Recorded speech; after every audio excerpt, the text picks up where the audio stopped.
CO. Hello, I am Cade Thomas, and this is Double Feature Movie Club. This is our 42nd episode, and we have a very interesting one coming up your way this week. We're talking two retro-themed movies is how we're billing it. They both involve a VHS tape in different ways. It's retro-themed. One's set in 1989. East Texas. That's our first film, which is Cold in July from 2014. That one's directed by Jim Mickle, and it stars Michael C. Hall, Sam Shepard, and Don Johnson.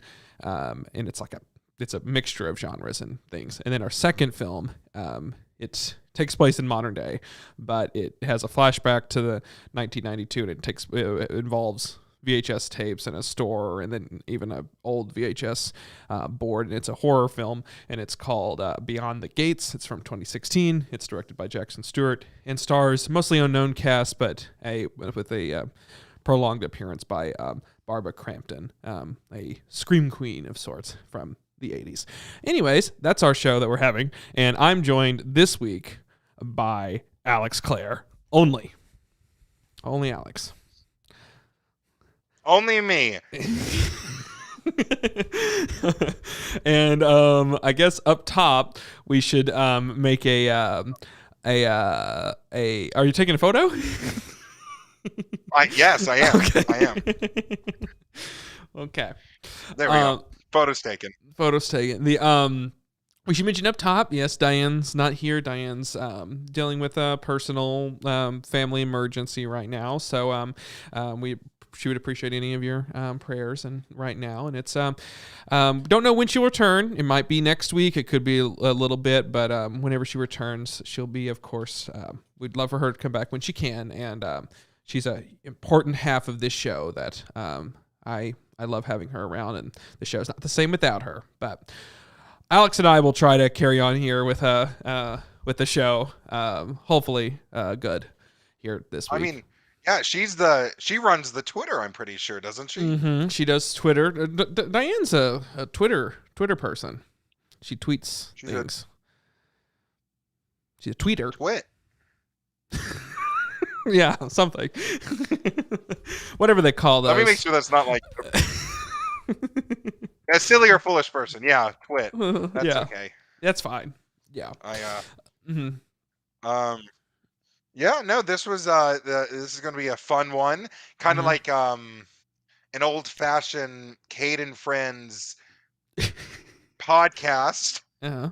One of our virtual ones from 2020, 2021, circa 2020-21. Yes. So this will be a fun little time. Probably won't run as long as other ones, would be my prediction.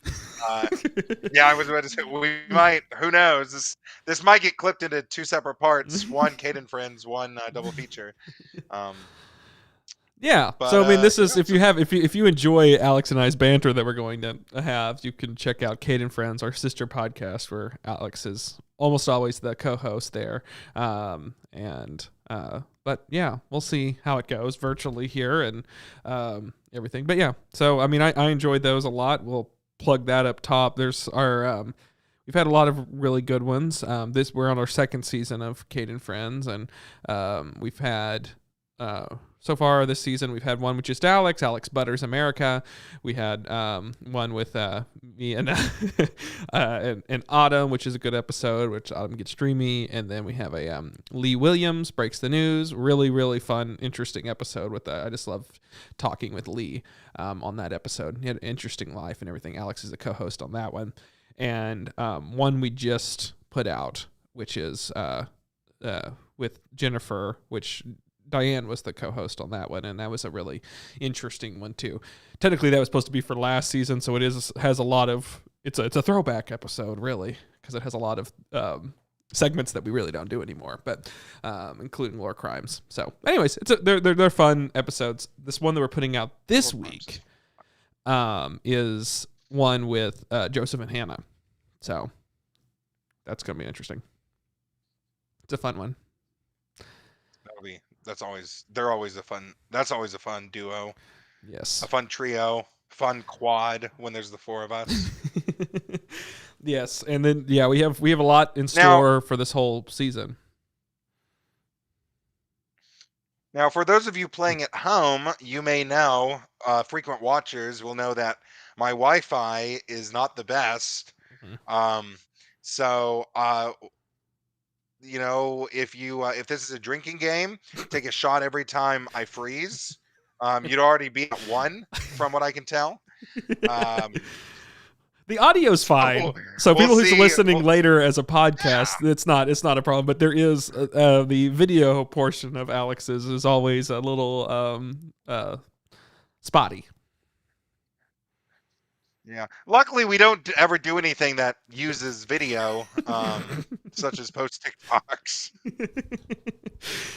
Yes. So, Alex, you have been here on Double Feature Movie Club a few times. You're one of our frequent guests. The three or four. 3 or 4. I don't recall. We've done various things. We've had. I remember you were on first season. We did that low indie sci-fi. Ended up being that. That's when we just randomly picked things, but it was Coherence and The Endless. I think that might have been your first one. We had an Adam Driver night. Oh, you did Adam Driver night. Was that this season? Was that the beginning of the season? Yeah, you were on here this season, so it must have been that. Must have been for Adam Driver night. Was that this season? Maybe I don't remember. I think it was, wasn't it? Because we had an episode, and I was on it because it coincided with the launch of season 2 of Cade and Friends. Yes, I'm pulling up the thing right now, so we can confirm what was. So Alex is no, so that was last season. Adam Driver Night was last season. This season was where you did the music. You were here for music. You were here for Her Smell and Heartbeat Lab. What was the first one? So this is number 4 I've been on. What was the first one I did? I don't know, Alex. I don't know. Were you on yeah, you were on Adam Driver Night. But that's all you were on last week. I don't know. That was my second one. Yes. So I don't know. People can look up and figure that out, I guess. More importantly than that, Alex, you had a birthday. Yesterday, some would say. How was your birthday, Alex?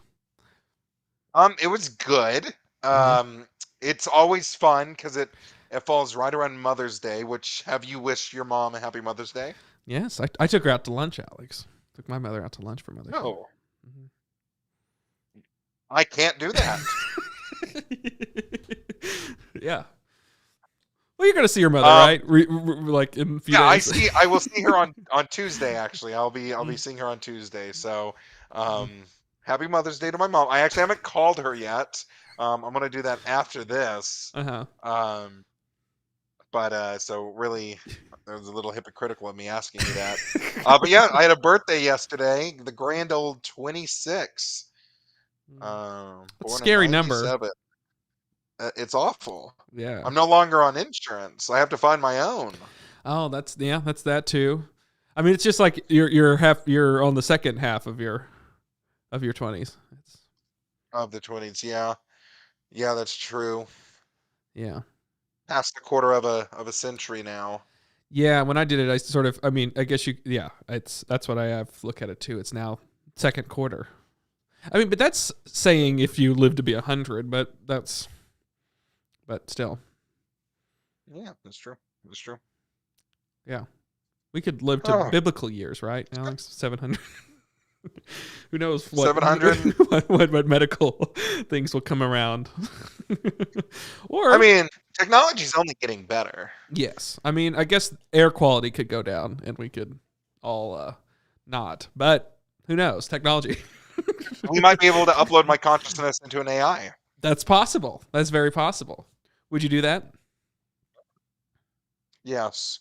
No questions. Just yes. If I can remain alive for the rest of my life, that could be pretty cool. Mm-hmm. So would you do the whole bicentennial man thing? I don't even remember if that's. I think he was just a robot. But would you be put in like in a robot body and live forever in a robot body?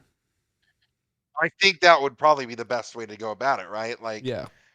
you wouldn't want your head in a tank. Mm-hmm. You would kind of want to be able to go out and do stuff. I feel like. Yeah. So you wouldn't want to be put in a toaster. No, no, no. I would want a robot body. I would definitely need a robot body. That's for sure. Mm-hmm. That's good. I like that. Yeah. Would you design it? Would you want to design your robot body? I mean, can it just be like vaguely human? You just want it vaguely human. That's your only. That's your one thing. It's just vaguely human. So Liam, Like you want a 5? Like as long as it has hands, that's really all that matters. Mm-hmm. Like I could be on wheels for all I care, as long as I have like opposable thumbs. I think that's all that I really need in life. Okay. That's a good good way. Just that's all you need in life, supposedly. Like you can play games, you can play like video games, card games, board games. Really, like a hand and a brain is all you need, really. Okay, that's positive thinking. You're right. Yeah, it's just a being on wheels and hands and arms to extend. I guess the hands. Yeah. I guess you would need like some type of I guess you wouldn't need elbows. Like you could do without elbows. Like if you're trying to like minimize it. So hands and arm, but no elbow. Yeah. Or in like they could extend would be nice. Like even further than. Like I kind of want like noodly arms that I can bend all sorts of ways. Go gadget arm. Go gadget arms. Yeah. When is that going to be on the Double Feature Movie Club? Inspector Gadget. Yeah. I just watched a thing about Inspector Gadget 2. Some YouTube video about it. In my entire life, I thought that Matthew Broderick returned for the second Inspector Gadget. It's not. It's French Stewart, I think, who is Inspector Gadget in the second one. I thought I had it here. I thought I had. So, I do not. Wait a second as I look at my shelf. Vamp for a little bit as I see if I have Inspector Gadget. Oh, I can vamp. Here. I can definitely vamp. Here it is. So yeah, birthday. Oh, okay. Well, I guess I'm done vamping. Inspector Gadget 2. It is French Stewart. I was right. So fun fact. Oh. So they didn't bring back the original Go-Go Gadget. There was original Inspector Gadget. No, it was that's a horrific movie for. I mean, it's this guy. It's essentially RoboCop for kids, but where he's maimed and then he's brought back as a RoboCop, as a Inspector Gadget. Well, anyways. Anything else you want to talk about? Tom. No, birthday was good. That's what I was going to vamp. Birthday went fine. I worked, and then I just stayed at home and played Dungeons and Dragons with some friends. So that was my birthday. We went out to lunch the day before, so that was kind of the birthday bash, if you will. And then you watched Beyond the Gates, right? Oh yeah, we watched Beyond the Gate last night. I found out approximately at Friday at midnight if I could do this. Appreciate you, Alex. So it was like, if it wasn't you, it would be me here, just floundering out here, just doing bits about Inspector Gadget myself, and being like, I thought these movies, just talking to the void. So I appreciate it. And also, if anyone wants to ask us any questions, ask us in the chat, and it can be about these movies, but it also can be about Alex's birthday. Time limit. we had to get the ad revenue. Yeah. So whatever you want to ask. I have this flamingo. It's a new set decoration. Had it last week, but I was going to ask, is the flamingo new? Because I know it's new. mm-hmm. Well, I maybe not new, but like it's new to the set. Yes, it's new to the set, and it's a valuable part. So what happened there? I don't think we've said it. People like to know, history of what's going on behind me. I would like to think, and lore really. And so what happened is which I think everyone who watches our stuff will know all these people. It's Diane and myself and Joseph talk about a crossover, and Harrison. So it was the four, and then Harrison's wife, she wasn't in anything, but you know her from our holiday party. Was this during a trivia night? It was supposed to be trivia night, but we went to RSU. Our alma mater, right, Alex? They were having a what do they call it? A escape room. Remember the library used to do these game nights, and yes. And so they put together an escape room that was Alice in Wonderland themed. So it was us trying to do. It did not. We just signed up. Fun fact about that night: it was a bad storm in Claremore, and then the electricity went out moments before we got during your escape room. Almost before we got there, the electricity went out. So we walked in to a thing, and we barely. So they paired you with other people. We were getting paired with 2 other people, and they arrived just a few minutes before us, because Diane and I were eating at LB, and we were running behind, and the 2 people who were supposed to be in our group, who were 2 minutes before us, got stuck in the elevator because they were in it, and the electricity went out. Yep. Wow. Yep. It's a nice elevator though. Like that's a nice elevator in the library. So it is. To be stuck in that one, that's not too bad. And just imagine, like, they're going up one floor, and like the odds of electricity going out in the moment that you're just going just in a single story, like that's some bad luck. So where was what floor was the escape room? On the second floor. The second floor where the books are?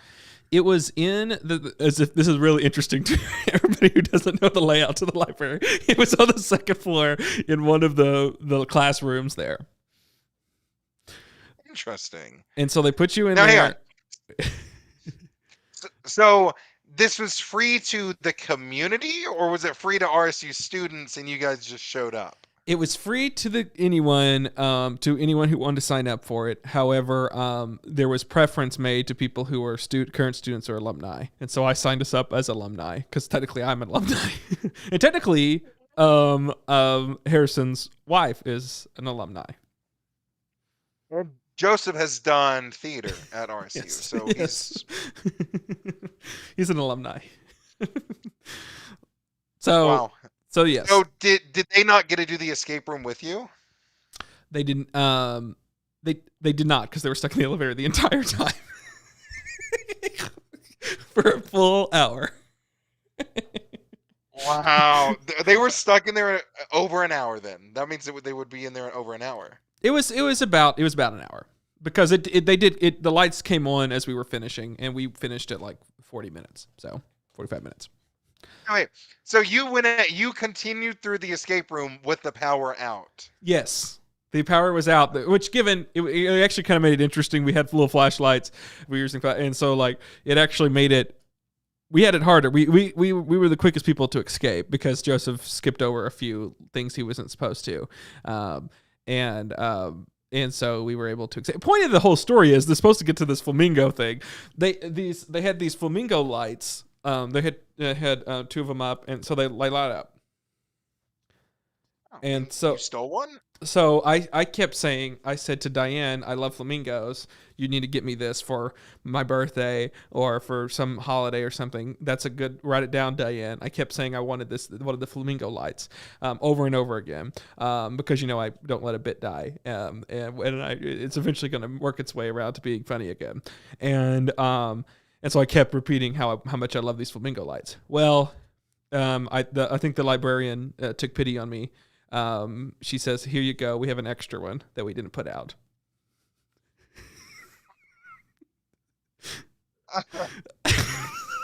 So I ended up getting a flamingo out of some sort of sympathy. I don't know. She was like, "Boy, this person really, really wants this light." And I did. To be fair, I really did, but I didn't think I was going to end up getting one because then it sounded like I was like, I mean, I didn't know they had an extra one, but I mean, I really didn't let that die. I really want to know. That's awesome. First off, second, I want to know more. See, when you told me you guys did an escape room, you never mentioned that the power was out. Oh yeah. So I feel like they just add. So do they not have a camera in there? So if you need a hint, like how did they do all that if there was no power? The librarian was physically in there with you. Oh. So that's how it was. Oh, and that would be for anyone. Yes. They had 2 escape rooms going on. One was in the floor above us, and they also, I guess, had a librarian. So if you needed a hint, you just look over at them and say, "Hey, can I have a hint?" Yes. So that also means that while Joseph was skipping ahead, she was just watching, going, "That's not how you do this." Oh, wait a minute, you just worked that out. Yes, the whole time she was, I think, like, "Oh yeah, that he's really just going for it." And yeah, he skipped a lot of things. Okay, Alex, we're supposed to be making this a short episode, and we've spent way too long. But we did get lore, so that's important.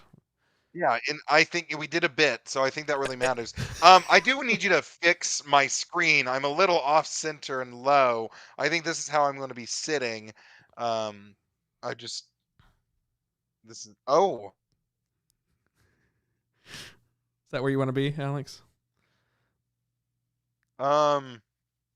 Maybe a little zoomed out. There we go. Like, my camera's right in the middle of my laptop, but I can clearly see in the screen that they can't, that I'm not centered, and I don't understand it. I'm staring directly at the light. Well, we had to fix it because you weren't centered before. I don't know. Okay. Well, I don't think I can ever be centered for this. Anyways. It's fine. Okay, so we're going to jump in here now, finally, to our actual movies we got to talk about. We're talking Cold in July. I'll give the plot of that. Alex, I didn't tell you this before, but you're going to give the plot to Beyond the Gates, but just worry about that later. I just started to put that piece together. So that will be be sure to do that. That'll be after we talk about Cold in July. So first, our first movie is Cold in July. After the short musical interlude, I will give the plot of that movie to you, and then we'll jump into discussion.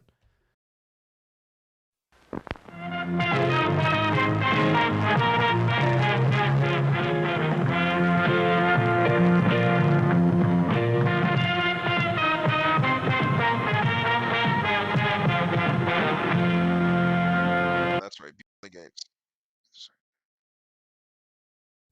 Here we go. I realized I didn't have the audio right. Okay, here is Cold in July. This is it's a mixture of genres. I have not prepared what I'm going to say here, so here we go. But it's a mixture of genres. It's several different things. They call it a crime thriller. It's certainly that. It's certainly about crime, and it's certainly a thriller. And it's starring Michael C. Hall. He plays a man who the opening of the film is he kills a burglar, a home invader. Like I said before, it takes place in East Texas in 1989. And someone breaks into his home with his wife and child, a young child, a boy that he has, and then his wife. And so he goes in there, sees them, and really kind of accidentally he shoots them dead. And what ends up happening is the father. So the police come in. They say, "Oh, he's a hero," all this stuff. They try to make. He's like, "I don't feel like a hero," or whatever. It was it's not a great situation. I wish people would stop sort of building it up or whatever. And something about his father was well known in the community too.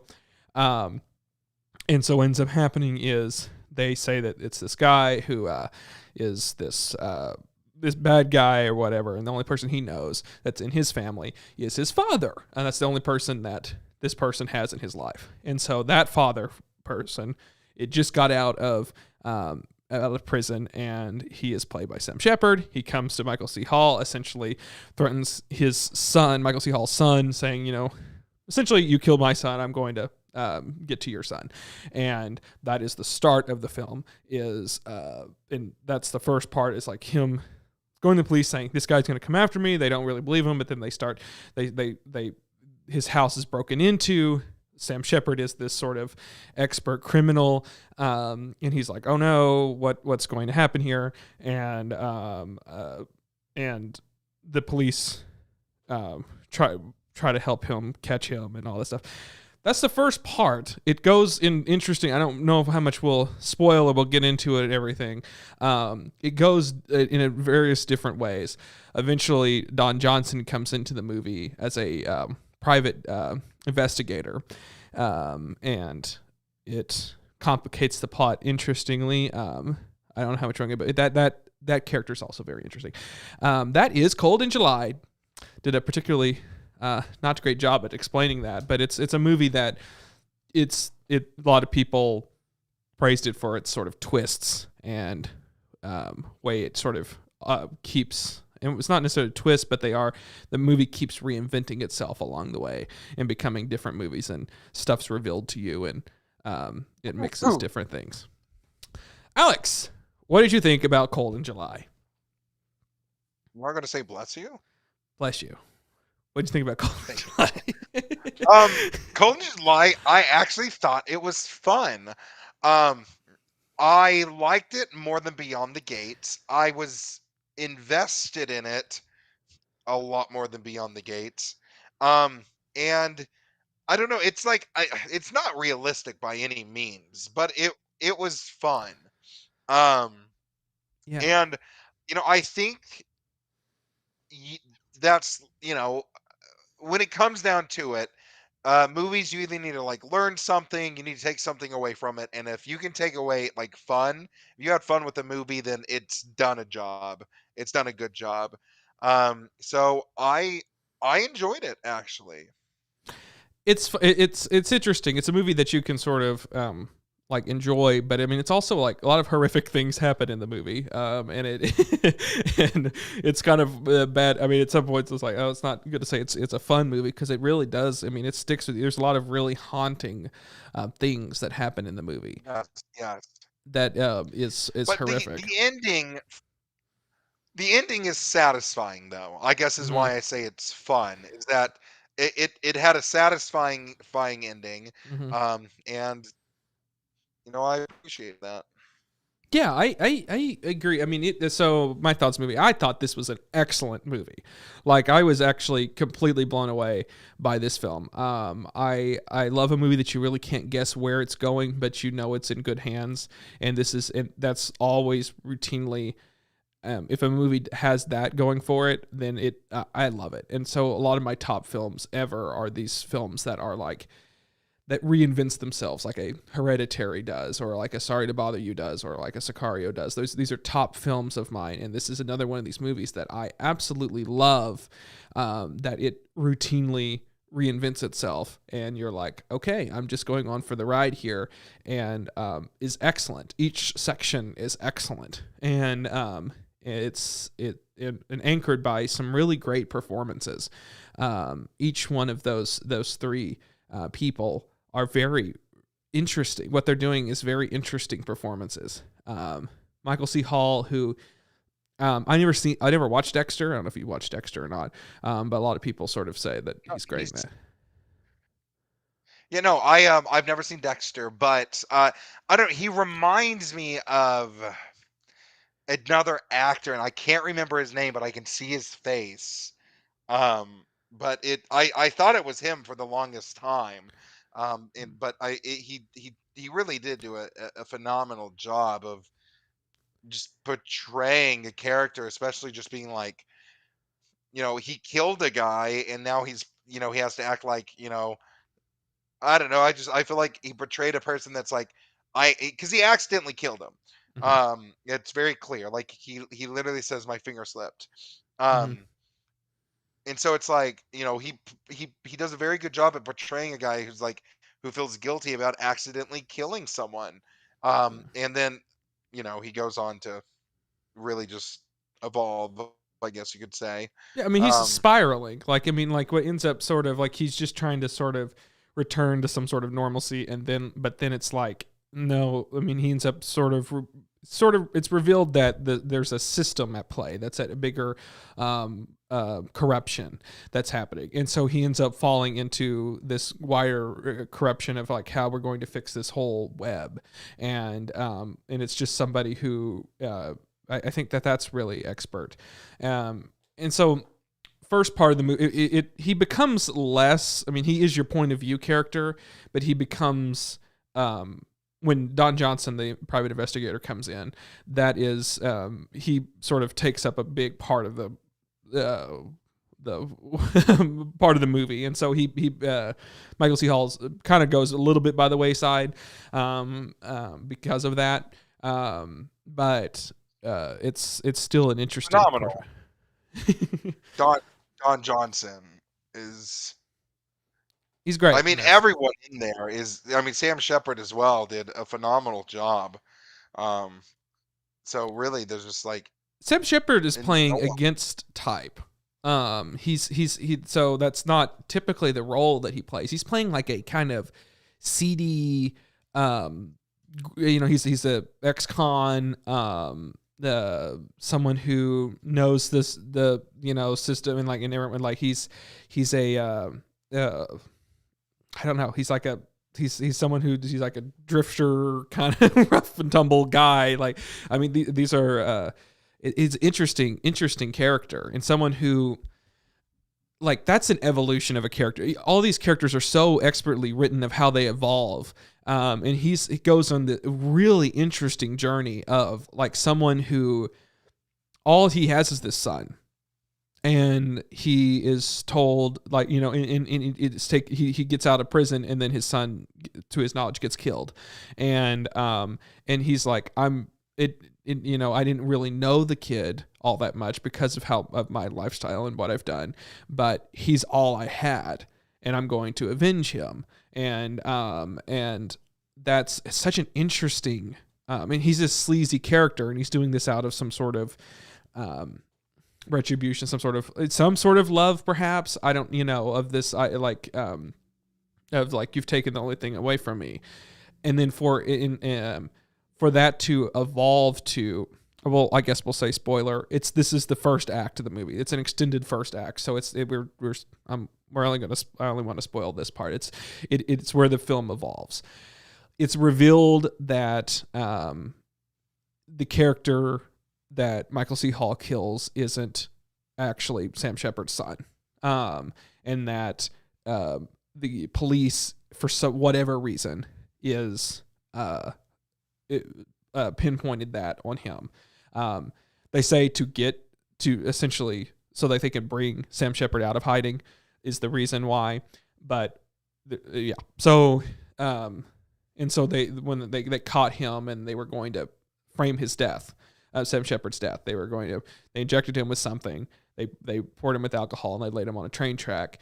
And Michael C. Hall is following all this because he's come to the realization that the person who they said was the person he killed because he saw a wanted poster isn't the actual person that they say he was. He wasn't.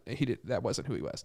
So he's like following the cops, and they see. So he saves Sam Shepard essentially, and like reveals all this to him, and so then you have a different arc of the character of like, well, we got to find my son. Like I need to know where he is and what he's getting tied into, because there's obviously some sort of greater conspiracy about my son. Is he safe? Is he not? What's happening there? They have a question of whether he went into witness protection. Is he some sort of did he flip for government or whatever? All that's very interesting. And so that's when Don Johnson comes into the equation, because he has this connection to this private investigator played by Don Johnson. And he played, what's his name? Jim Bob or something like that? Bob, yep. Jim Bob Luke. And it's so. Oh wait, is it not Jim Bob? Yes, Jim Bob Luke is his name. Oh, okay. Yeah, it's such an interesting, because then it's like they go from enemies, and this bad guy turns into a guy that is now almost the good guy, and you're rooting for him. And I still don't understand why they wanted to kill him. I can only assume that it's the cops wanted to kill him. I can only assume it's um just so like he doesn't keep looking for his son, Yeah. or something like that. um You can so, get because why that's the never the really. police is protecting this. Like essentially they need the son to be dead. Like they need the son to be dead on paper. Like that is revealed. Now it's complicated by it's seemingly he's a loose end. That's the way that I understand Yeah. it. There's a guy. This is a guy who has turned state witness and is needed to he needs to die on paper, and so and the only loose end is his father, and so they needed to. So that's what I can say. I think that they were wrong about him being the ploy. But perhaps. But they just needed him. They need to, guess, maybe lure him out so that they could also cut that loose end. Is the way that I understood it. But. Yeah. So it was definitely interesting, and then it just turns into, and then Gem Bob is just such an amazing character from start to finish. There's not a bad moment. There's not a bad scene with him I at all. want a whole spin-off with that character. I want a whole series of things where he's like a sort of like I love he's a great character of like a the tertiary character, a supporting character. But I think that's Don Johnson, what the choices he's making like as a character actor in this stage in his career is excellent. And he is so good in this movie. He is in like routinely when in like reviews and things, and like when in like even I think Rotten Tomatoes where it's like they spotlight him in that, and he is, they say that an amazing supporting performance by Don Johnson, and it is, and it's a comedic character somewhat. He's a Texan, a private investigator, lawman, pig farmer, who that like who's little I don't know. I mean, like he obviously has dealings with like ex-cons, and it's but he also has as you learn later, a strong moral compass. He's going to do what's right, and so it's interesting.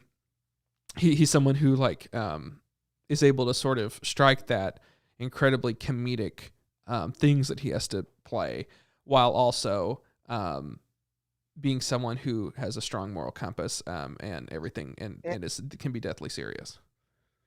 And even the villain, what was his name? Well, the villain from the start, the dad. Oh, the dad, Sam Shepard's character.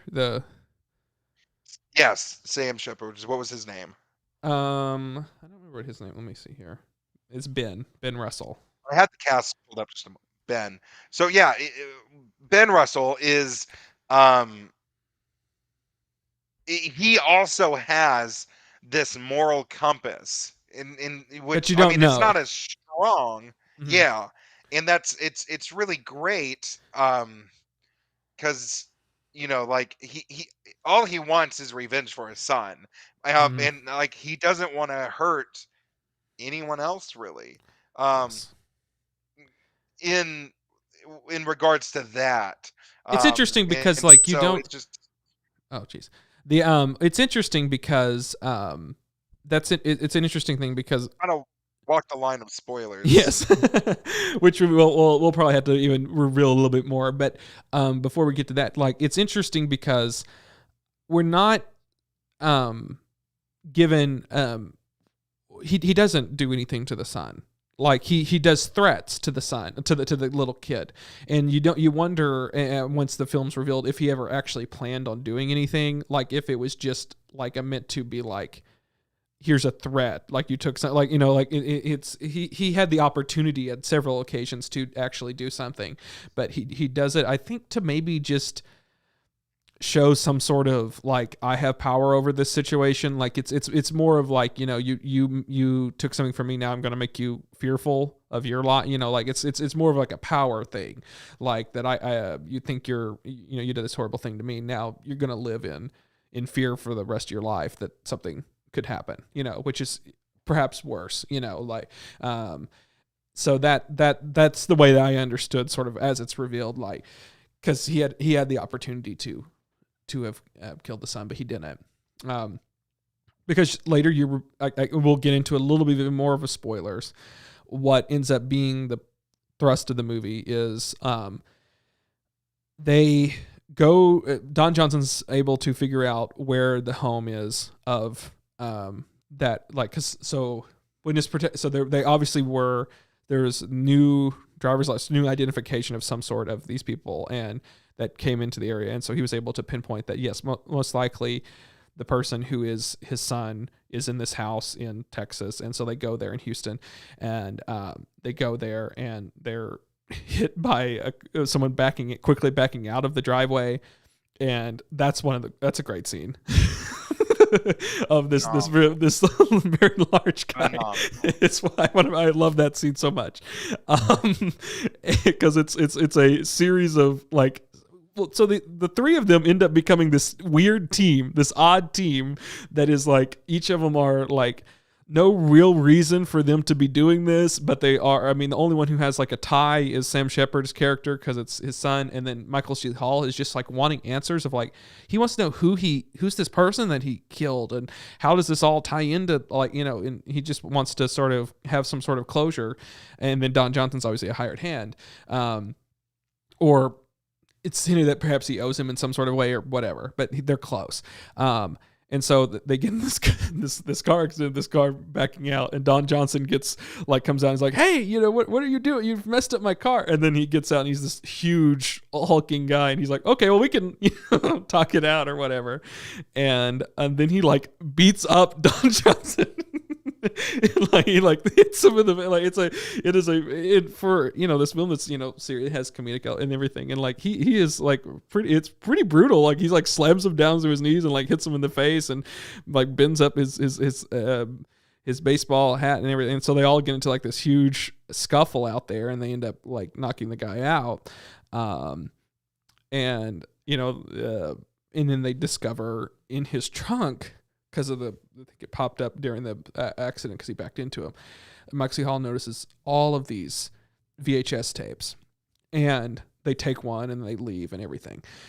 And so when they return, they pop in this VHS tape into the thing, and it's horrific. It's that's one of the most horrific things I've seen. So it ends up being a snuff film, and involving Sam Shepard's son, who beats a woman to death, and they're originally going to hide it from Sam Shepard. He wasn't in the room when that happened, but he ends up seeing it, and he's upset with the son that he has, and he's like, I'm gonna kill him. I'm gonna kill my own son. And so that sort of pivotal thing of like, now he's someone who was trying to save his son or get revenge, is now wants to kill his own son, was interesting. And this whole plot of this movie is very interesting. And so from that point on, it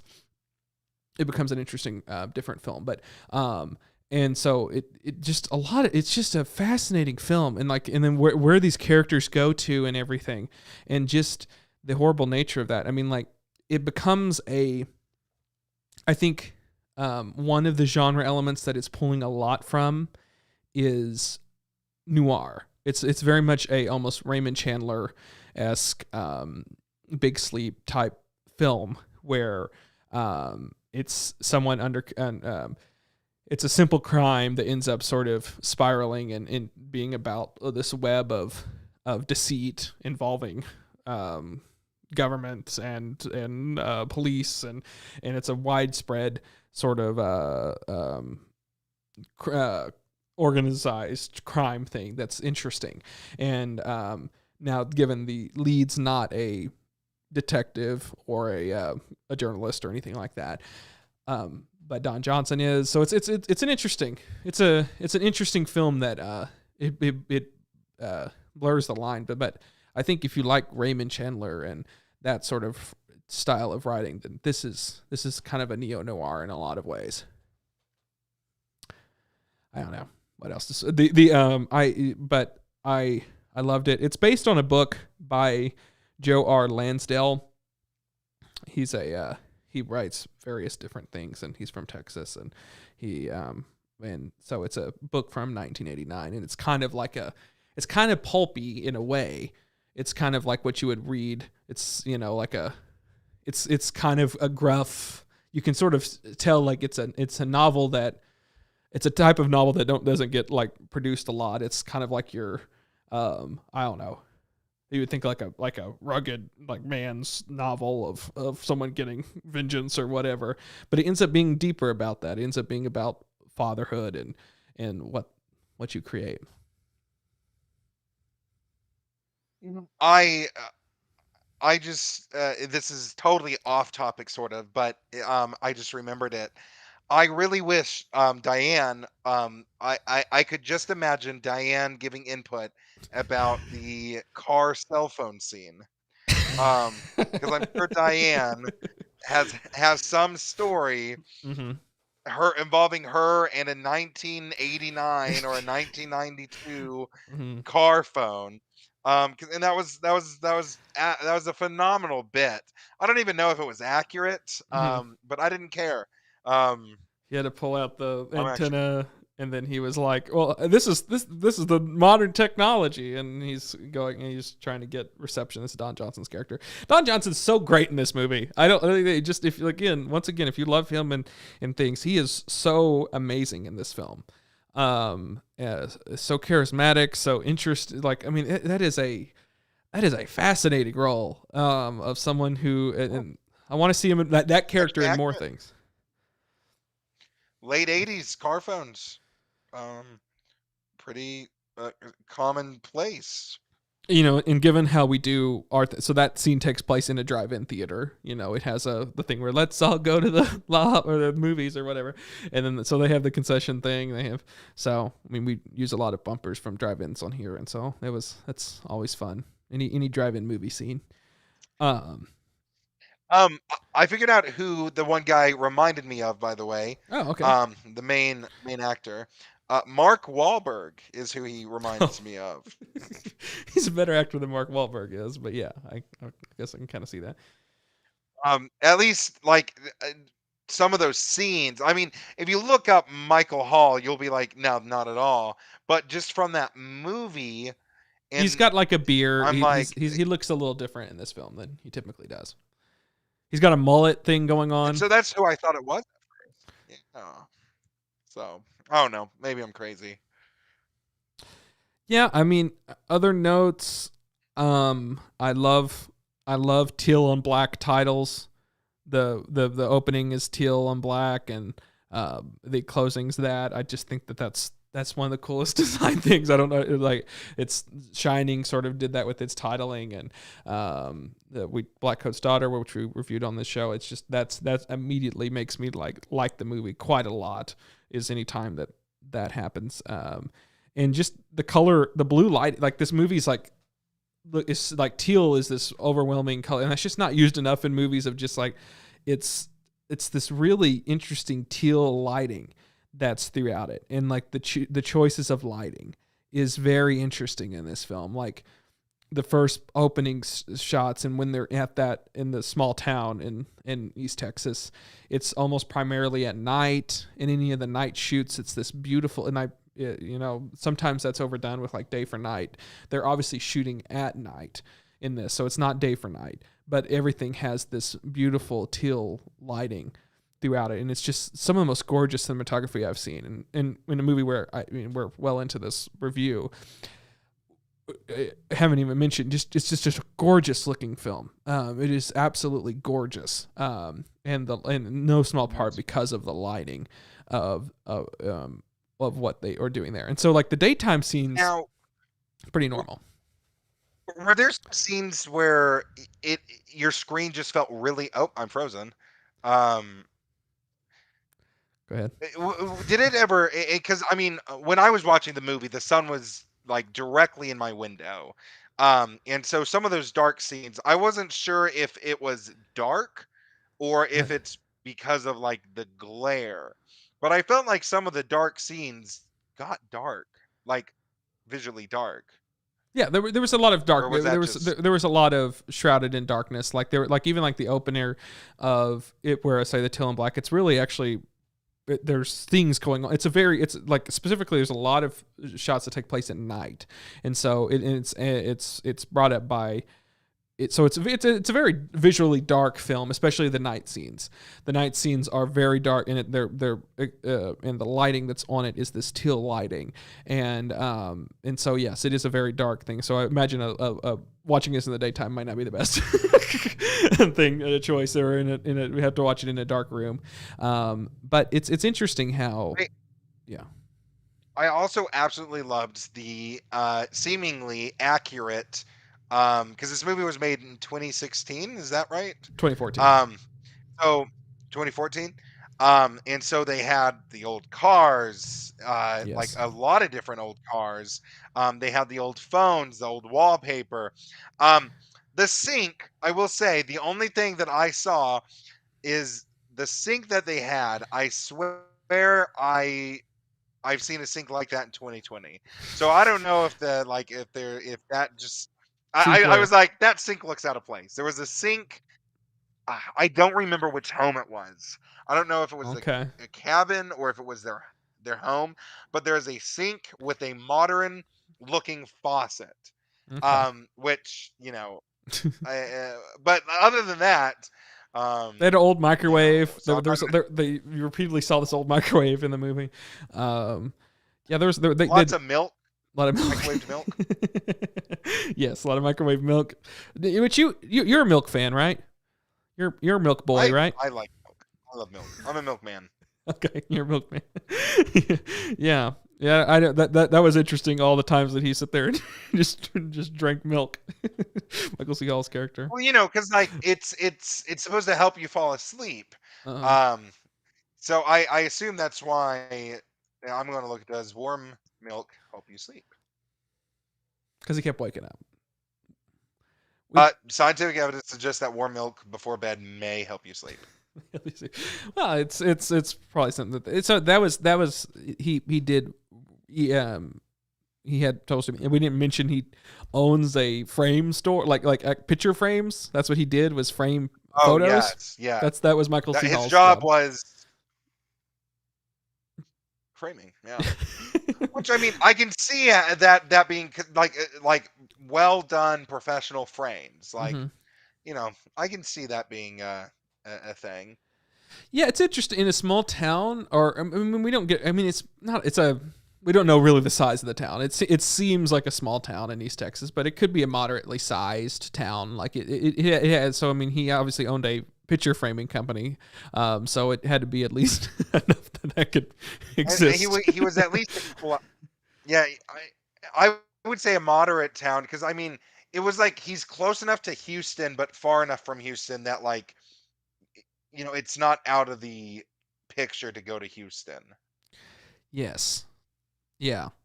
But it is far enough that, like, see, I don't know enough about East Texas. I had to look that up even, of like what is considered East Texas, and like is there a specific part? And it's just like the eastern part. There's like upper and lower, and so it's I don't know enough about that part. You would think there's a lot of town. There's not like a big hub there, from what I can tell, of like, here's a big city. Yeah, like Oklahoma, eastern Oklahoma is like east of Tulsa, or east of Oklahoma City. It's everything east of Oklahoma. Like, you wouldn't two cities. Yeah, you wouldn't call east. You wouldn't call anything East Oklahoma. Like, that's a weird breakup of like you would, because you wouldn't call like up. You would call like northeast Oklahoma, like Tulsa area. Northeastern Oklahoma. Yeah. But you wouldn't consider Tulsa to be part of the same. I don't know if anyone watches from Oklahoma, but you wouldn't consider Tulsa part of the same region that you would consider like down in like Poto or some southeastern town, like that they wouldn't be considered the same geographical area. It was always northeast Oklahoma growing up. It was always like on the news here in northeastern Green Country. Mm-hmm. That's what it was. Is that sphere? Yeah. So it is odd that it's like a full, like I'm like, it's got to be a little bit more specific than that, but no, but they mean the whole long side of the eastern part of Texas, which is a big section and made up a lot of small communities there. And, or even, I mean, probably moderately sized communities as well too, but they're not, Dallas or Houston or whatever. So anyways, I bet they were from Dayton, Texas. Dayton. So it's only like an hour probably. A lot of talk about about specific things. Well, anyways, that's any other things I loved how they showed sort of the mundanities of like, so he kills that guy and they're having to like clean the walls and like even like later. Oh yes. There was another film I saw that in, but like you don't think about like stuff like that, like of how like it's just left and you have to like clean the whole walls and he has to get a new sofa and he has to get rid of the painting that had brain matter all over it, like all of that has to be I mean, like that's in it's as he's dealing with like, oh, what did I do? I took a life I didn't want to take and everything, and he's having to like shop for a new sofa, and then like the wife's mad because he's like, we need to get rid of the sofa. And so he goes and buys the sofa and she's like, this doesn't match our floral design that we're doing. And he's like, okay, well, we'll return it. I just needed this. I killed a guy and his blood was all over the sofa. I just needed rid of it. But he doesn't get upset. Like he doesn't get upset at her. He doesn't even explain himself really. But he does get a little snappy at his son, but I mean, yes, all things considered, after having killed a man, yelling at an annoying child, no offense to kids, it's not the worst thing. The worst thing he did was have a small outburst in a restaurant and everyone stared at them.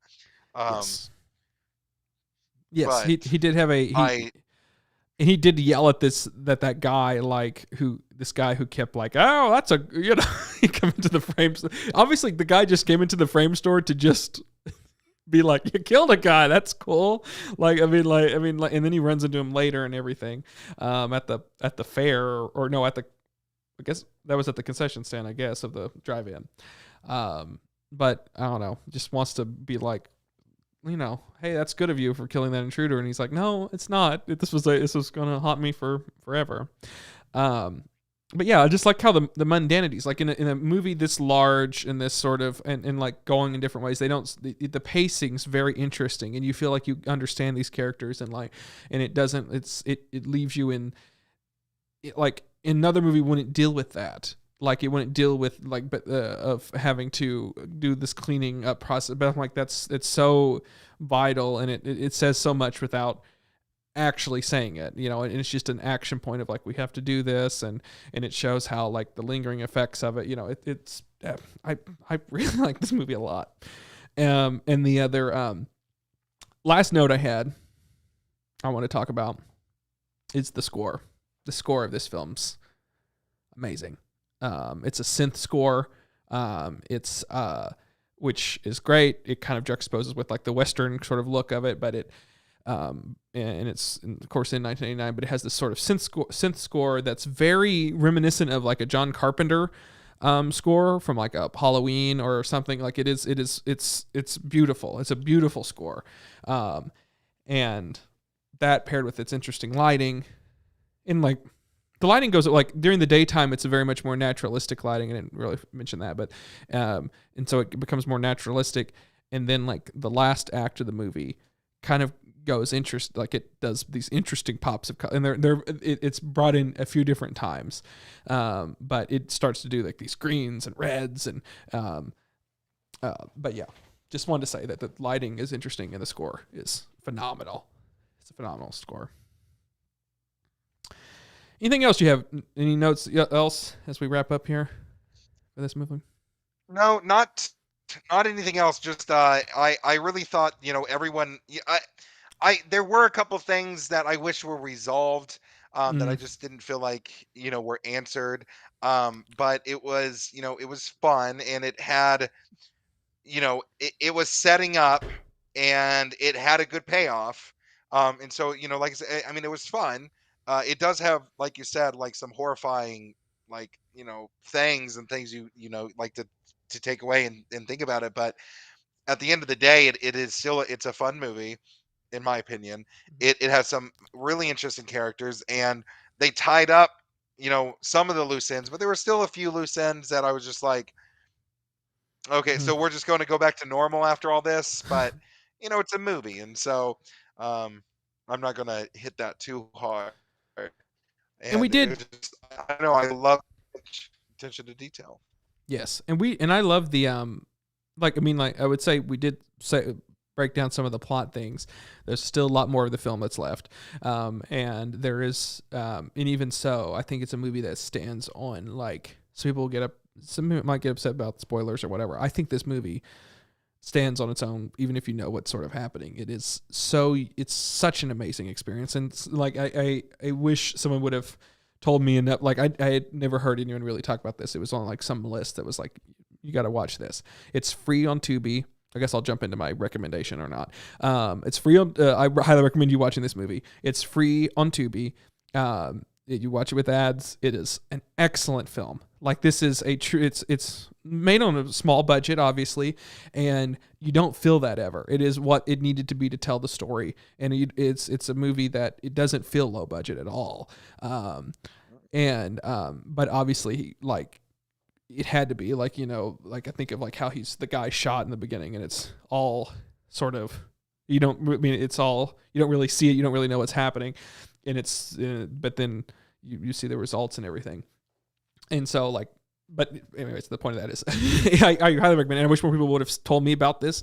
It is something people should be talking about a lot. This is a monumentally great film, and quite possibly one of the best ones you've ever watched here on Double Feature Movie Club. I think it is supremely great. So I can't recommend this movie enough. And let's see here. What am I going to give it? Let's see. I have it right here. I am going to give it, I'm stretching out my time to reveal slowly. Here it is. I'm giving it a glass of milk. So. That Diane would probably do a glass of milk. Yes. No, she would just do a beer. Hers would just be a beer, probably.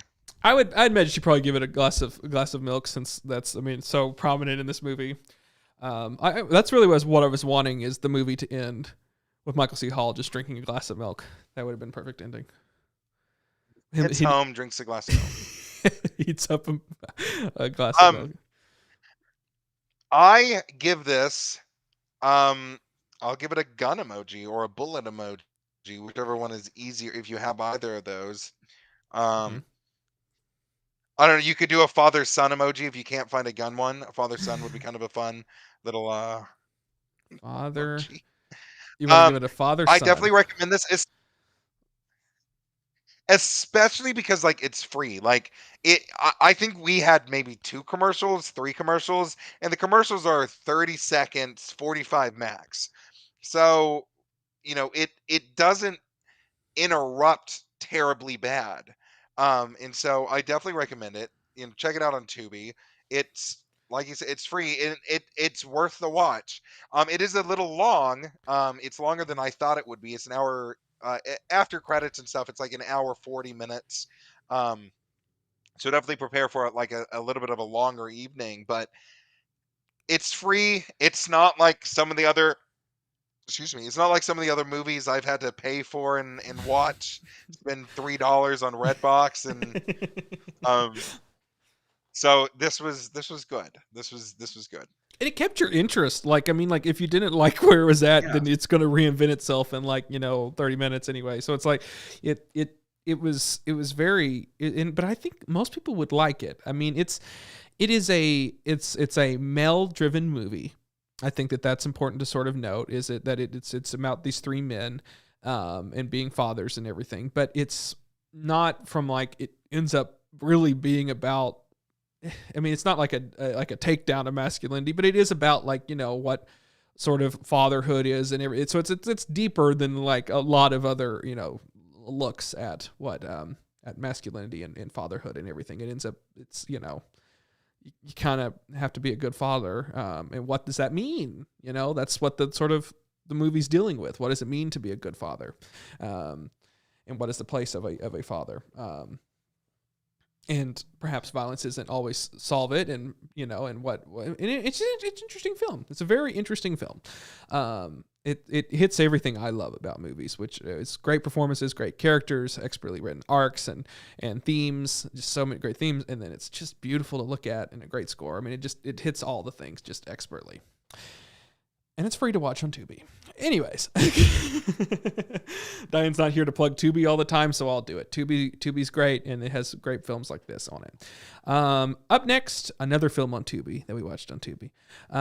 It's called Beyond the Gates from 2016. It's a horror film, and Alex Clair is going to give the plot of that movie after our short intermission. Be sure to grab something from the concession stand. I was told about this and was able to prepare beforehand. Exactly. Here's our short intermission, and then Alex will explain the plot.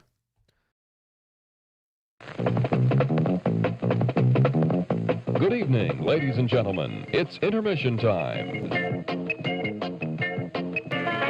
All these delicious treats are waiting for you at the refreshment stand. Delicious fresh popcorn, ice-cold cola, and candy you know and love. They're all ready for you now, so you won't have to miss any of the feature. Come and get them. And now, on with the show.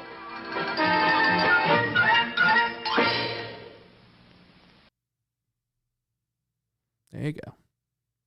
Hello. Oh, my goodness.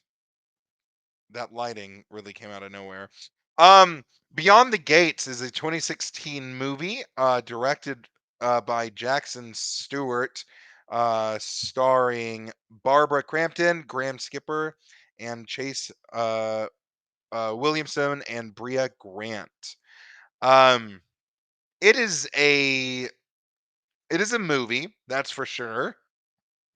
It is about two kids who return home. At least one of them returns home after their father, who's been missing for 7 months. You kind of assume that he's been declared dead. I am frozen. What a great time. And they finally take over and go to their dad's house and their dad's old video store. Back when they were kids, they had opened a video store, a little VHS store. And so they're finally going back to that. And while cleaning it out, their father, he's just gone. And while cleaning it out, their memories are coming back. The brothers obviously have some tension. And you kind of learn that the brothers, they have a history, they have their own pasts as well that they have to deal with, and you kind of see them come together through the movie, and they also start searching for their father, and their father, not too big of a spoiler, you find out is trapped in a video game. Well, a board game, a TV game, because this is all based around VHS games where you put in a VHS tape and then you play a board game along with the VHS tape. So it is definitely an interesting take. It is a horror thriller type movie vibe. And you just kind of watch the brothers go in and watch them develop and search for their father, essentially. That's great. You did a great job there, Alex. Did I though? I had nothing prepared. No, I think that's good. Yeah, the point you need. Yeah, they're trying to find their father, and he's stuck in a VHS board game thing. You ever played any of those? I've never played one with a VHS, but I have played like a DVD style board games. I did not even know that was something that existed. So I've never played that. I really like board games. So when we saw these two trailers, we were excited for this one. Um, Cade said this one was giving Jumanji, and my girlfriend really enjoys Jumanji, so Mhm.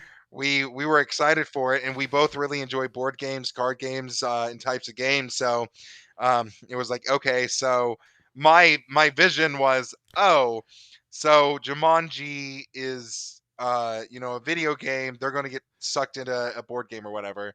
Um, I guess it's kind of like that. The way I say it is like it's boring. It's boring Jumanji. It's low budget boring horror Jumanji, but based around a VHS board game thing. Yeah, no. So I also did not care for this movie all that much. I mean, it's fine. I mean, it's not to me. It's not awful, but it's not good. Truly the best part, I'm gonna give two best parts. One of these is a complete lie, and the other one is genuine. I enjoyed it. And I'll see if you can guess which one's which. Um, the deaths in this show are some of the most realistic ones I've ever seen, and they are phenomenal. No complaints with it at all. Definitely not fake looking. Definitely just so realistic.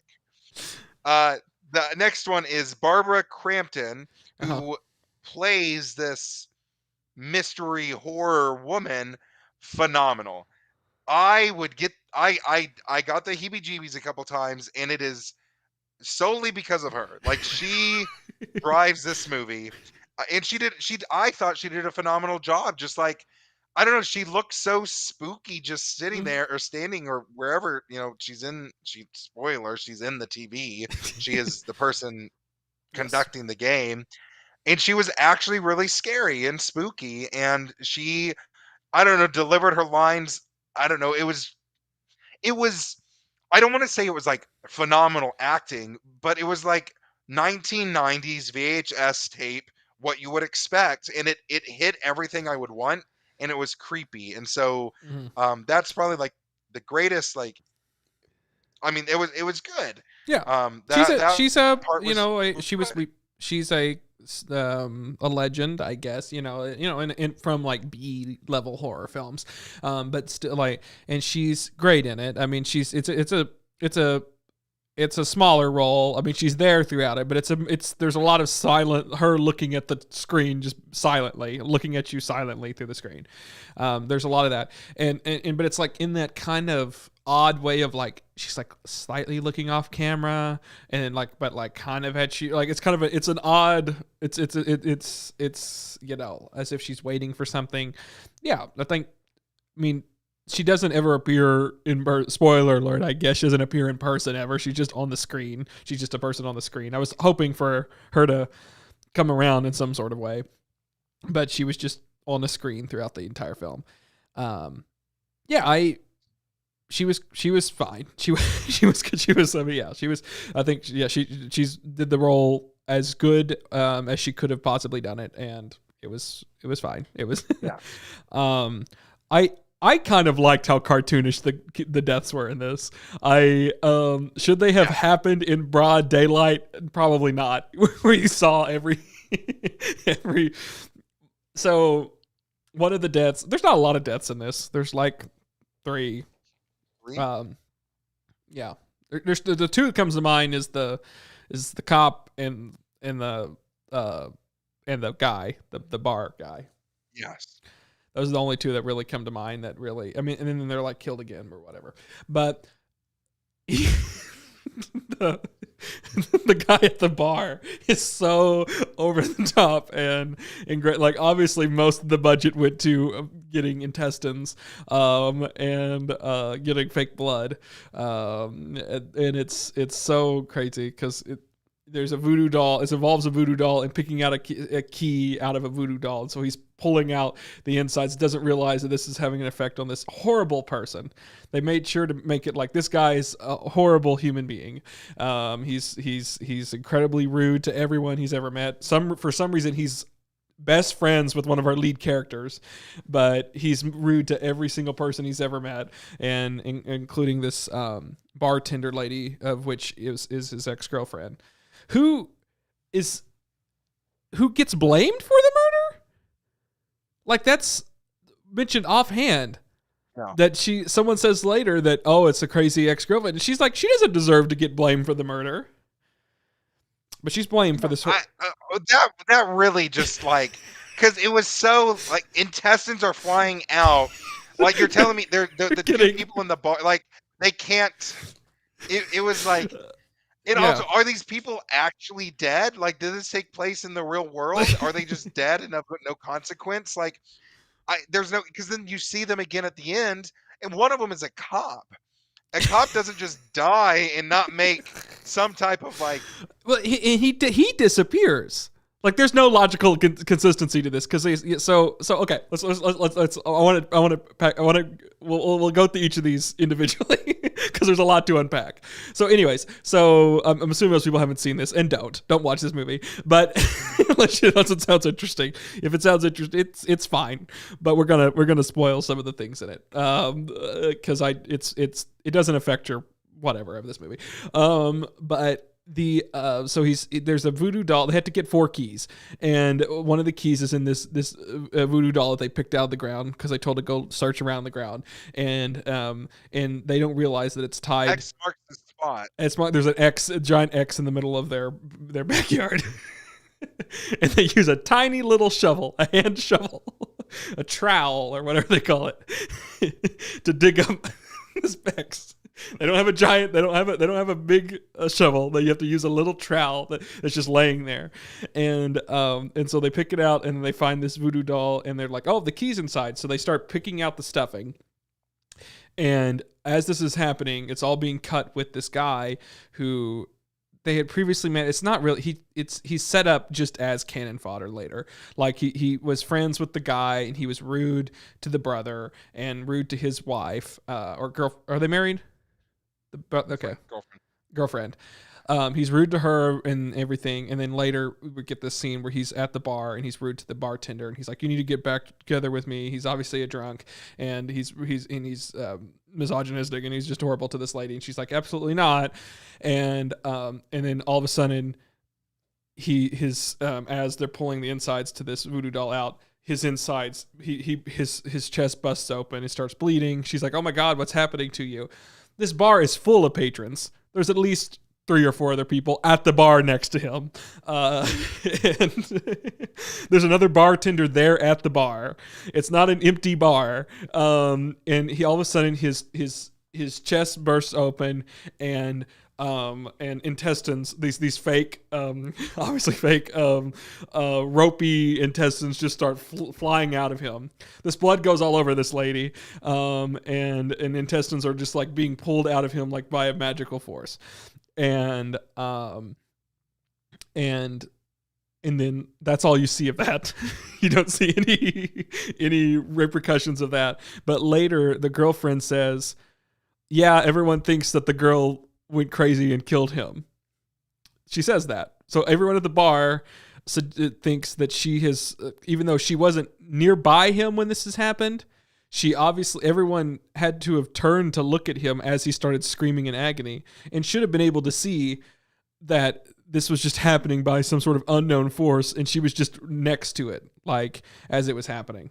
But they say that she turned crazy and she killed the guy. That's all you get. That is beginning and end of the information you get about that. Later, as the other person who dies is a cop who is like old, like friends with them, because this is in their small town that they used to grow up at. And the key comes from he somehow turns evil on them and starts hunting them down. And it's in his head. And the key's in his head. And they're like, "Oh no, why is he evil?" And he's coming through, busting through with a shotgun, and is like shooting things. And they're like, "How are we going to?" He's like, "Oh no, he's turned evil on us." And like for some reason, the backyard is full of these boxes. They say that they're loading VHS tapes into them. They offhand say that they're loading VHS tapes into boxes. And what ends up happening is he's, of course, those get shot by his shotgun and everything, and that's made to be a whole deal. And then another kind of voodoo doll situation, he pulls a thing and it makes the cop's head explode. And the key's inside of his head. It is an explosion. Not a single ounce of realisticness in that head explosion, but it explodes. And I rewatched it because I was like, hang on, I have to see this again. And it's just so. It's a squib that's on the side of his head, like that's the way, but the important part there is the cop just disappears after they pull out the key. No one else cares. No one cares, but like that one seems to suggest that it didn't happen in real life because he was like he turned and was he turned and was evil, and they witnessed it and he died, and then like even like in the next scene they didn't have the blood on them that they had before. Like it seems to suggest that was all in their head, whereas the other one seemed to have happened in real life. And just the inconsistency of that bothers me.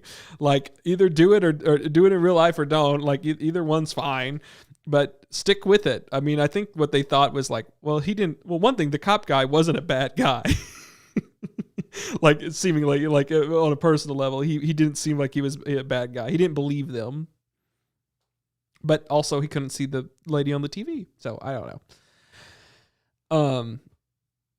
And then later they come back as ghouls, and then they they fight him again, and they fight the father and all that. And there's just all these dagger rules, and they had to get like nothing was saying he had to get the dagger from. There's a whole scene in which so somehow they realized that the VHS board game was bought by their father from this. No, I did kind of like this, but.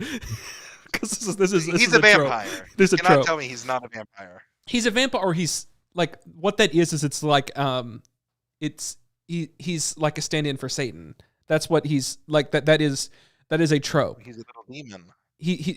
That's a trope in movies where so it's essentially this guy who's this old-timey it's monkey paw. It's the monkey paw sort of story where like he's this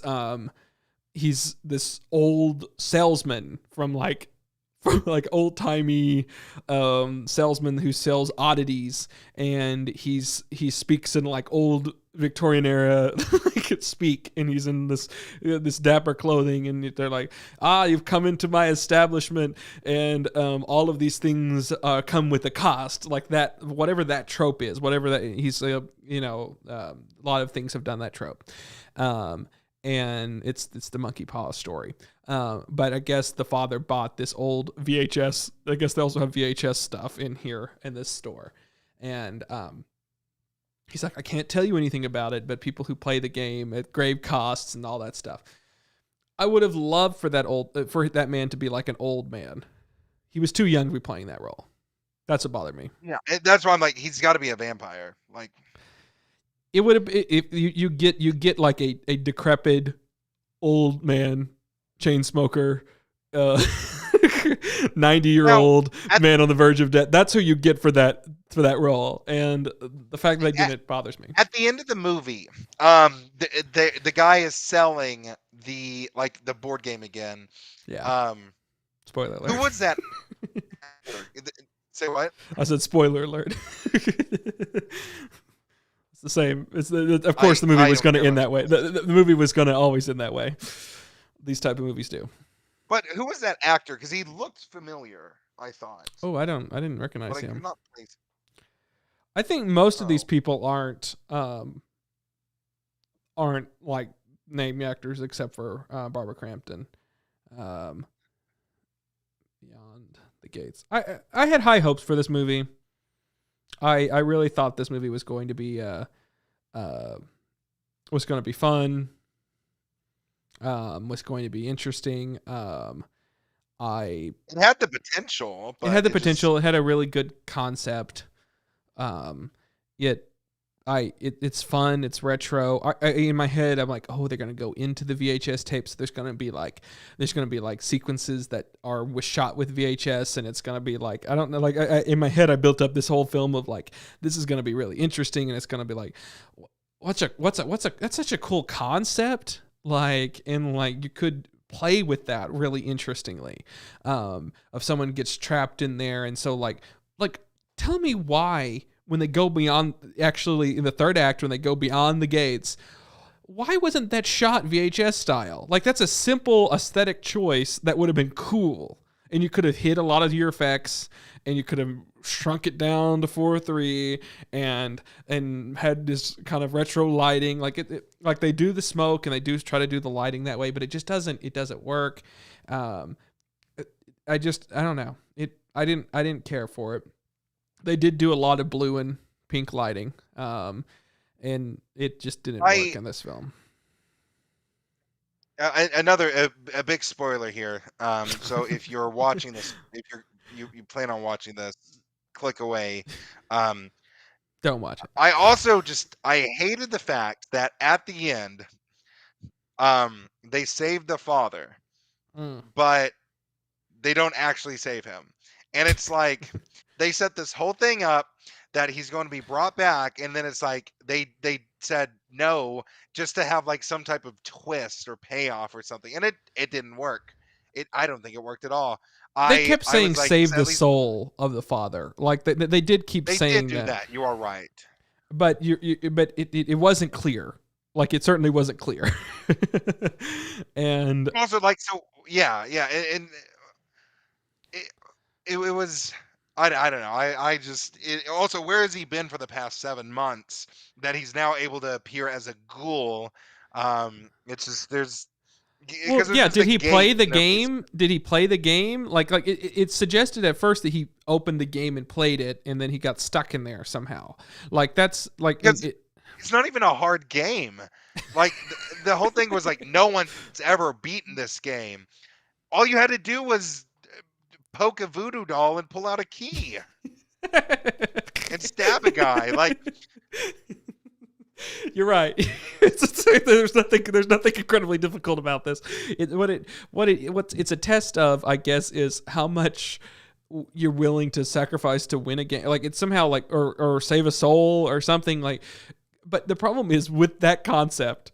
So they have to kill 3 people. They have to kill 3 people in order to go down to this level to save the soul of their father. And that's the thrust of the movie is that the one brother is like, he comes to the conclusion that the maiden is going to be his girlfriend, and he doesn't want to kill her through all this. And then that's an interesting sort of plot or whatever.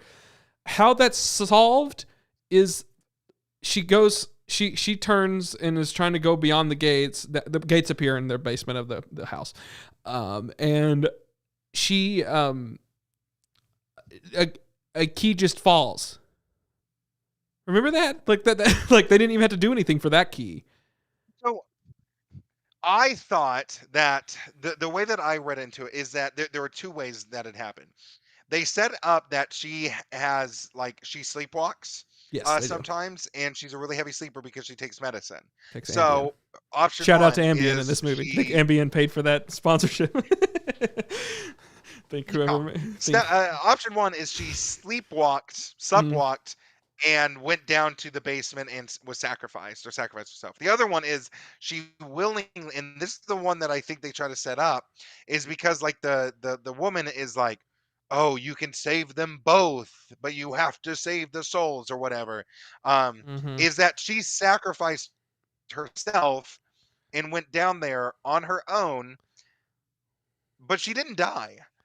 No. Like the other 2 people, they had to die. Hers, she just walked down there, touched the gate, and got possessed for like 3 minutes. So what they do is they like shake her and they find the key, and then they subdue her. They're like, they don't want, because she's turned. What happens is these people turn evil, even though that was what the case with the lawman. But the other guy, you could say maybe the stuff he said was because he had turned evil. But but he was already kind of a horrible person before that turn, and the Bart guy, and then also that he didn't go to the brothers, or like that wasn't witnessed by the brothers. Like none of that whole scene was so like the rules make no sense in this film, and like at the very least you have to make sense within the context of your film. Like you can't like that's the smallest thing you have to do is have rules that's understood, because it is not understood by the audience. I could tell you, and like how they get the keys, and like because the key. Yeah, I agree. It was something she was perhaps sacrificing herself, or that she was whatever. But then you're right. I don't know if the other two are alive or dead. Seemingly dead. The lawman and the bar guy. That's never brought up. I don't know. Okay, that's all I got to say. I have my other notes are there was a Maltese Falcon on the desk at the VHS store, which is cool. Just note about that. They had a Maltese Falcon prop. They were already wearing their colors. They that was another one that bothered me. I did notice that they were like so they have three pieces. It's blue, red, and gray. And then one of them's like, she's like, I'll take the red. She's wearing a red striped shirt. The other guy is like, I'll take the gray. I don't remember which order that was in. And the other guy's like, well, I guess I'll take the blue, as if he had a problem with that, but he's quite obviously wearing a blue shirt, and and made no difference. That made no difference to the movie. I really thought they were going to set, because I noticed that, and I was like, oh, they're picking the colors of their shirts. It did not matter. It didn't continue. Nothing that mattered. It didn't like. There's no reasoning. There's no point to the pieces, is there? No, it's there to like, because they, at the very beginning, the first one, they're like, okay, I guess I'll move into this. He rolls the dice, gets snake eyes, and he has to flip a card. And it's like, okay, so that's interesting. He rolled this, and this is going to happen. So the card is just to flip. And he moves. The card flips and shows that it's the drifter, which is his best friend, or one of them, the guy that's the bar patron. And yes. And later on, there's no penalty for flipping all of them. Yes. There's no. So later on, and it happens off screen. He flips it off screen. He just says, "Oh yeah, I flipped the other two cards over, and they were Maiden and Lawman, and I'm not prepared for that." And it's like that. Why was that off screen? Why? And why was there no penalty to it? That was another one. They only rolled the dice once, and so it's like, unless the dice represented rolling. Also, it was snake eyes, which is mathematically very improbable. Yeah. Well, like as far as like a set of dice goes, it's just like. Why give us all of this stuff? They manually moved themselves one time, and then after that, they just put keys where they were supposed to go. Yeah, they didn't. You're right. That was the only time they rolled the dice. You're right. The only thing that had an effect with the only thing they continued continuity wise was the keys, putting the keys in the right place. Yeah. Yep. Yeah. And for some, she was like, supposedly she was a stickler for the rules, and they're like, okay, I'm gonna read the instructions, and then like they magically appear on a piece of paper in front of them, and then he's like, oh, that's nice, and doesn't even actually read them, and we're not clued in on what the instructions are. He's just like, okay, and I've got that, and puts it aside. Okay, and yeah, I had one other note, and I thought that. This movie was a lot more, it's a bad joke, but this movie was a lot more pro baseball bat than their other one was. Because he uses a baseball bat to defend himself, and the other movie was very anti-baseball bat. Yeah. It was gun heavy, and this one was bat and knife heavy. Mm-hmm. Is interesting because there was between these two films, VHSs, baseball bats, both of them very prominent in the movie. So they somehow saved like everyone who had died and lost their soul to this game. All of them are now allegedly free, but only 3 people came out of the gate. Yeah, I don't know. Because it Yeah. says in the movie, beat the game, free all the souls. Okay? 3 people came out. Is that all that was there? Maybe it's just they freed the souls so they wouldn't be trapped. But it doesn't make sense for the girl, for her. Like she. Yeah, it doesn't make sense. She's alive still. She's alive. This movie doesn't make sense. Doesn't okay. even matter. Alex, would you recommend this movie and what would you rate it? Absolutely not. I would give it a Z, and I don't know if you have a board game, or like if there's a board game emoji. You can throw dice if there isn't, but give me a Z dice Z board game. A Z dice. Okay. Like a sleeping Z. Okay. Oh, I see what you're saying now. That is an emoji. The sleeping. I don't know if if there's a board game emoji. I don't think so. There is there is a dice though. A die. And you're a big Snake Eyes. Okay. Well, that's a lot of you have a lot of things that I have there. Sleeping, and it's not really Snake Eyes because but there's a one at the top. Depending on, I guess it would be. Those would be Snake Eyes if that would be Snake Eyes.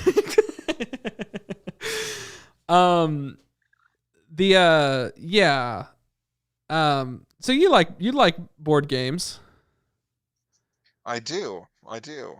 So that must be sad to see that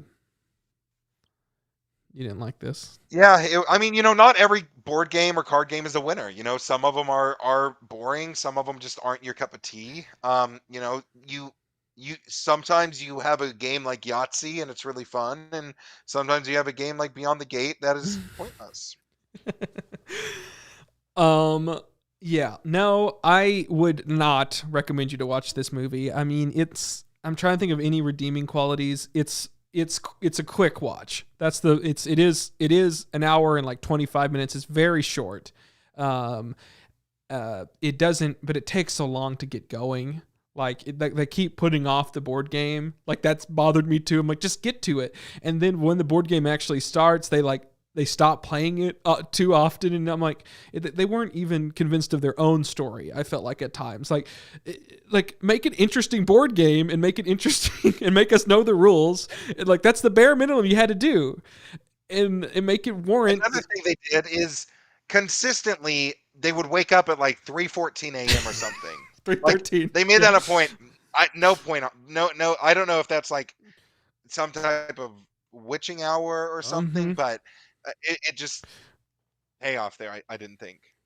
Yeah, and then they do like that fake out stuff of like when he wakes up and then he sees like thing and it's like it wasn't, and it's like in his dreams, and then it ends up being real, and it's just there was just too much of that too, and there was interesting like the fact that she was in, like, I love that's one of the few times I really liked of that is like he goes down there and he hears something downstairs and he walks downstairs and then there's a picture of the lady who was in the VHS like on the mantle of the piano or I don't even know if that was, but it was on the mantle. And he's like, oh my God, it's this lady. And then like they all wake up and then they all see like that was interesting. Like she's the villain of the story and she doesn't really get to be that. Anyways, would not recommend it. But if you're looking for something to watch it, I guess. It's not, I wouldn't say it's bad. I don't think it's bad. But it's very, very, very close. It's not good, and it's very, I've seen a lot worse movies than this, horror films, and things. So it's hard for me. Like I know what a bad horror movie is, and this at least has it's on that razor's edge of fine or bad. Give it a VHS tape. Very simply. Did not care for this film. Great.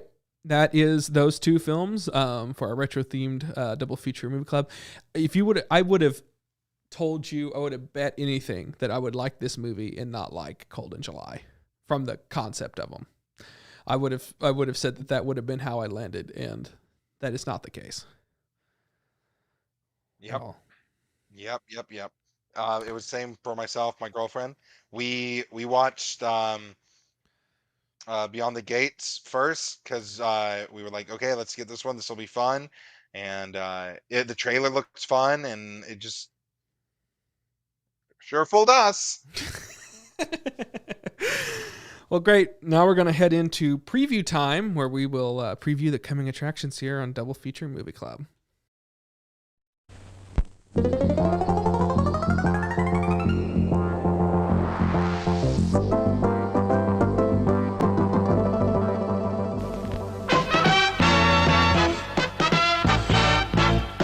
And now, preview time. When it comes to entertainment, you can't beat a good film. So let's take a look at what's coming your way.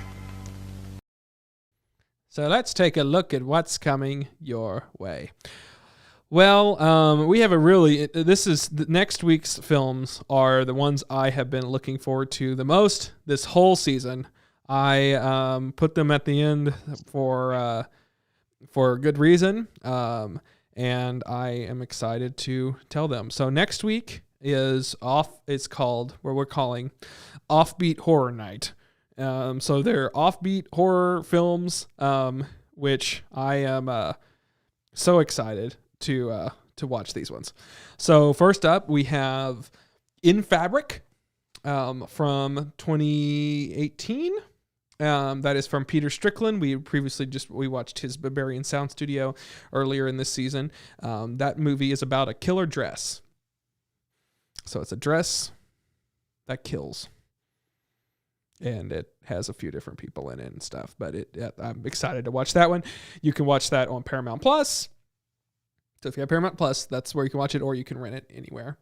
Our other film that we are watching it's from 2016, and it's called The Greasy Strangler. So that one is for free on Amazon, on Freevee, so you can watch them with ads, typically, is how that works.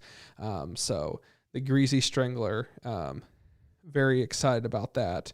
It says Ronnie runs a disco walking tour along with his browbeaten son. So there's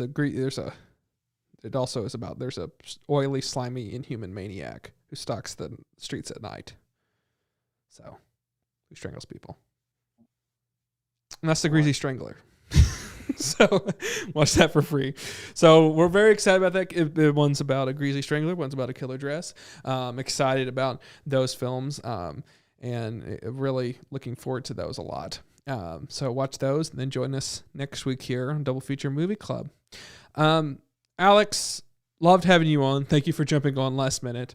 I know I appreciate it. Diane appreciated it. She said she appreciated it and wanted me to tell you that. So thank you, Alex, for being on here. Of course.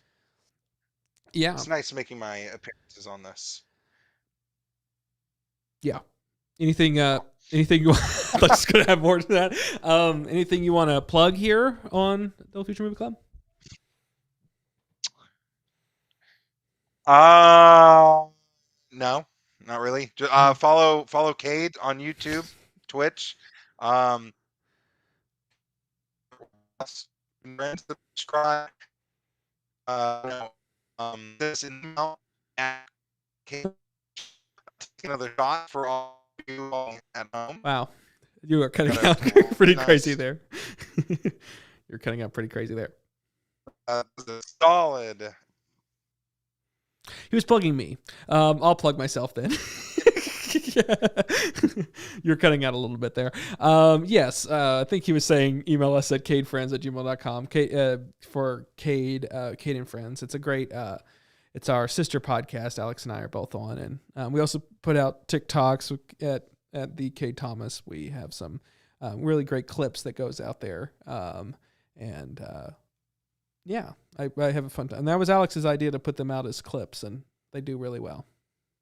And people love them that way. So check out that. Also on there is is our 60-second reviews of these movies that we have on Double Feature Movie Club. We do 60-second versions of our recommendation section, and those are really fun. We put them out on TikTok. I also put them out on YouTube, youtube.com/CadeThomas, and also on our Instagram, dedicated Double Feature Movie Club. If you don't follow Double Feature Movie Club on Instagram, you should. It's at Double Feature MC. We're also on Twitter under that handle. On Instagram, just this week, we passed 1,000 followers. So I just want to say thank you to everyone who did that. We've only had that for 3 months now for this season. And really, I appreciate that. Yeah, exactly today, 3 months ago, we launched that. So I appreciate everyone who has followed and interacted there and enjoys our stuff there. Was that Valentine's Day? It was on Valentine's Day, yeah. We launched Double Feature Movie Club on Instagram and Twitter on Valentine's Day. Follow us there. If you haven't, we post interesting content, like I said, our 60-second movie reviews. And like as we always say, if you listen to this as a podcast, you can always join us live Sundays at 6 p.m. Central on my YouTube channel, youtube.com/KThomas. Also, we have a twitch.tv/@the something. I don't know. YouTube's the better one to go to. Do that one. And if you watch us here on our live, you can always we'll listen to it later. The stream's always available on our YouTube channel, or you can listen to it next day, Monday mornings. We drop them as podcasts wherever you get your podcasts. Double Feature Movie Club. I had a great time, Alex. Thank you for doing this. You are one of, I think you're one of only 2 other people. There's only 2 other people, so one of 3 who have appeared on Double Feature as my sole co-host. So, congratulations, Alex. It's your. One of those being Diane. Diane's done it a few times, and then we had one with Harrison. Harrison had to do that one time last season. So, you're in good company there. So, thank you for doing that. Awesome. Well, thank you. Thank you all for listening, watching, and like and subscribe. Click all the buttons, as Diane says. Click all the buttons. 5 stars. Tell your friends. Click their buttons. Click your friends' buttons, and then hit that big red X at the top right corner when you're done. Yeah, walk them through it. Yeah, Alt F4 or whatever it is. Click all the buttons. Great. Control W.